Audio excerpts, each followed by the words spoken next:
भाजपा अनुसूचित जाती मोर्चाचे प्रदेश सरचिटणीस मोहन वनखंडे यांच्या वतीनं श्रावण मासानिमित्त आज कौलापूरमधून शिखर शिंगणापूरसह गोंदवले तीर्थयात्रेला महिला भगिनींच्या 3 बसेस रवाना झाल्यात।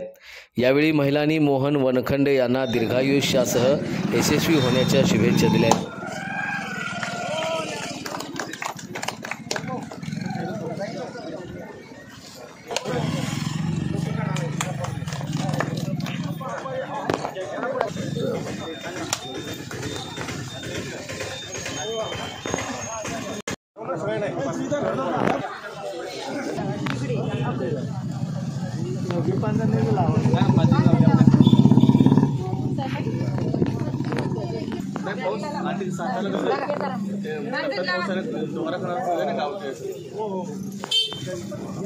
घरात गेलो घरात गाडी बसवायची काय केलं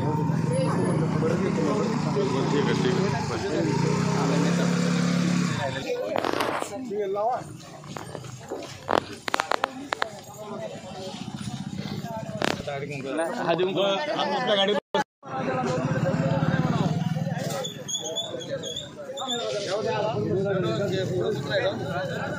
आम्ही कौलापूर इथे राहतोय। हे जे सरांनी जे आमच्यासाठी केले हे देवानं त्यांना उदंड आयुष्य द्यावं, त्यांच्या कामात प्रत्येक कामात यश यावं हीच आमची एवढी इच्छा आहे। त्यांनी बोलून आम्हाला ही जे प्रवास गाडी दिल्या, देवस्थान दाखवल्यात, यांच्याबद्दल खूप खूप धन्यवाद देतो।